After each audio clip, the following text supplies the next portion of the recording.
president, which is why I supported the inquiry. I think that inquiry needs to president, which is why I supported the inquiry. I think that inquiry needs to be done in a very narrowly focused way, and it must be done transparently. I don't know what's going on in those closed doors. We as members of Congress don't have access to the information that is being shared, and I think that the American people deserve to know exactly what the facts are, what the evidence is that's being presented as this inquiry goes on.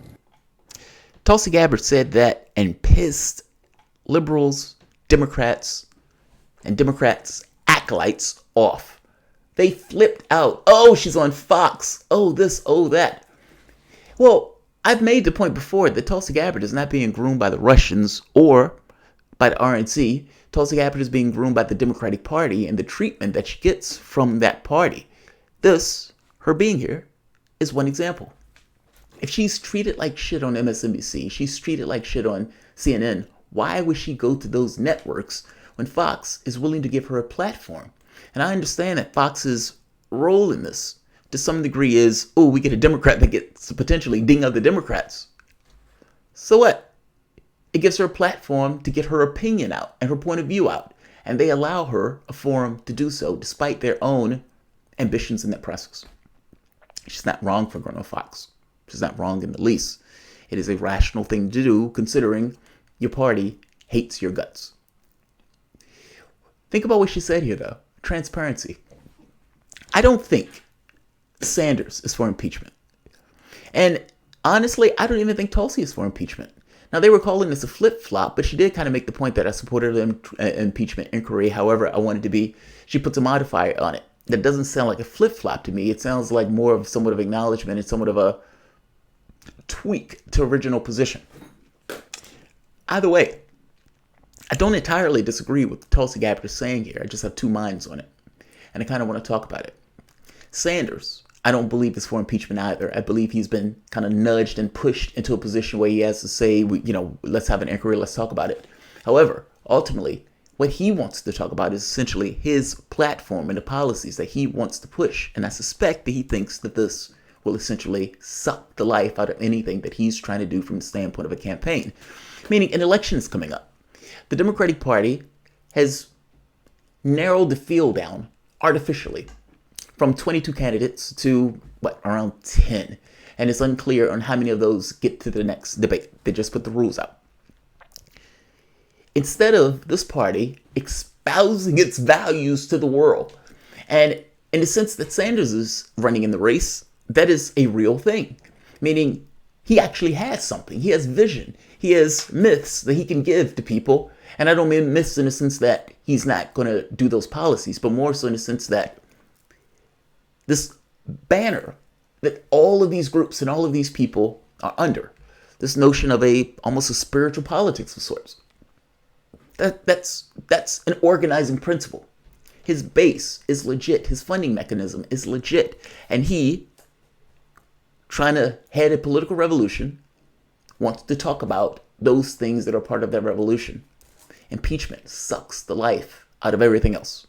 Meaning it is difficult, even now, since there's somewhat of a blackout in regards to Sanders, it is made that much more difficult when impeachment is sucking up the headlines month after month after month after month.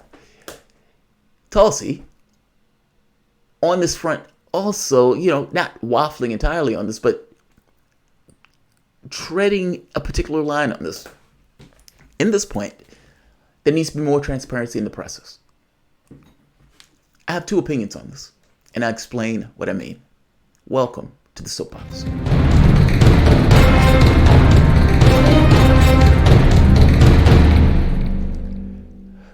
My name is Jamarl Thomas. This is the Progressive Soapbox. Guys, if you dig this content and you find yourself coming back often, please like, share, subscribe. You can always support PayPal, Patreon. So you heard Tulsi. We need more transparency in this process. As a person, particularly in the media and outside of this, and just as a human being looking at our political actors, I agree with her. I also want more transparency in this process. I want to be able to see what's going on, especially since I don't buy into this process. I am one of those people that want justice. And selective justice is not justice. If you were in Brazil, and Lula committed a crime. Let's say Lula did something. Let's say he did something. And the prosecutor, going through with this kind of thing that we're going to clean up, we're going to get corruption and all this stuff, looks at Lula and says, all right, we're going to prosecute you and we're going to get you out the presidential race. Now, he's running to be president. He will win that election. And this prosecutor puts him in prison in order to keep him out of the race.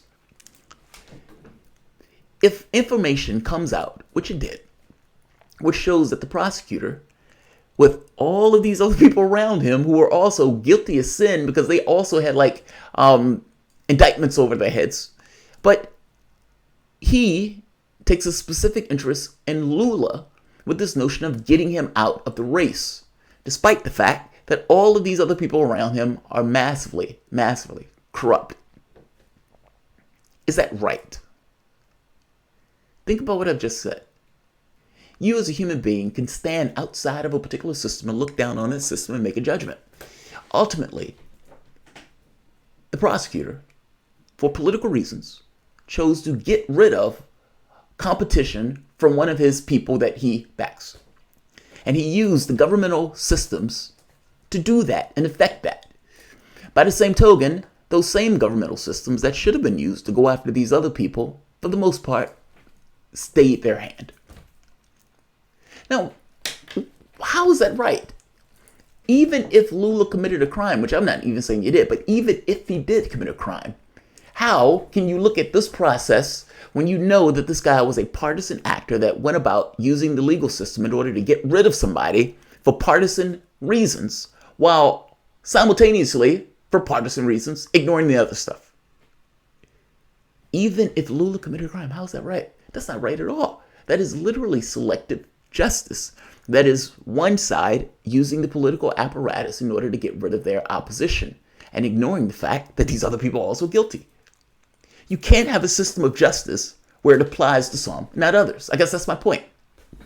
And in a system where lefties look at the Lula thing and are outraged and aghast, I am making the same point that Donald Trump may have did something, but the Democratic Party was just as guilty in 2016, and everybody ignored it. And everything that they're throwing at Trump now, at some point, in some way, the other party did too. The Democratic Party worked with Ukraine in order to attack Trump. That is true. Politico ran that article after the election, making the point that Trump is going to be pissed off at the Ukraine because the Democratic Party was working with them to try to ding his campaign. We spent 3 years being told breathlessly that Trump was working with the Russians, when in reality, the Democratic Party was working with the Ukrainians. That's not going to get investigated at all. Nobody's going to care about that. It's amazing how people can be selective when it doesn't necessarily apply to them. The noble whistleblowers. Obama was using an Espionage Act to break whistleblowers. And I hate to tell you this, but whistleblowers are not necessarily people with the best of lives. They're often chased, harassed, and have their lives torn apart and ruined. And that's what was taking place under Obama. None of those Democrats gave a squeak. Trump gets in office. We must protect the noble whistleblower.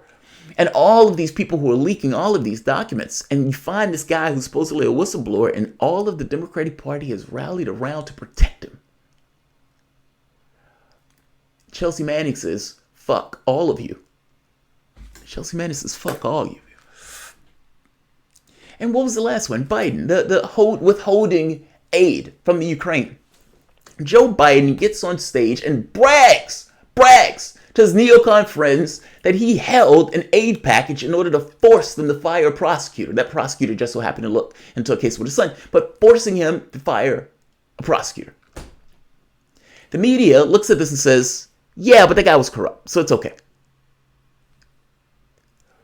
You're telling me that Joe Biden bragging about doing what you are telling me that what Trump was doing, you're saying that it's okay that he's doing this because you believe that the guy in the other country was corrupt? I'm sorry, that is BS. If it's not okay in the sense that Trump is doing it, then you can't make the argument that it's okay that Biden is doing it. And telling me that the guy was corrupt doesn't matter one hill of beans. That has nothing to do with us and the laws of this particular country, especially if you're breathlessly telling me that Donald Trump broke the law for trying to essentially do the same thing. How am I supposed to look at the system with any level of integrity? These are partisan actors. There are some people, Rashida Tlaib, yes, I have a crush on her, but nevertheless, it's true that she started off saying, I'm going to impeach this motherfucker, or I'm going to impeach this motherfucker, or whatever the term she was using. But ultimately, her aim was to impeach the president. So was the other woman from Carolina that brutalized Michael Tracy. I guess my point is, how is there integrity in this process when all of these people are partisan political actors that never, not once, accepted the fact that Hillary Clinton lost?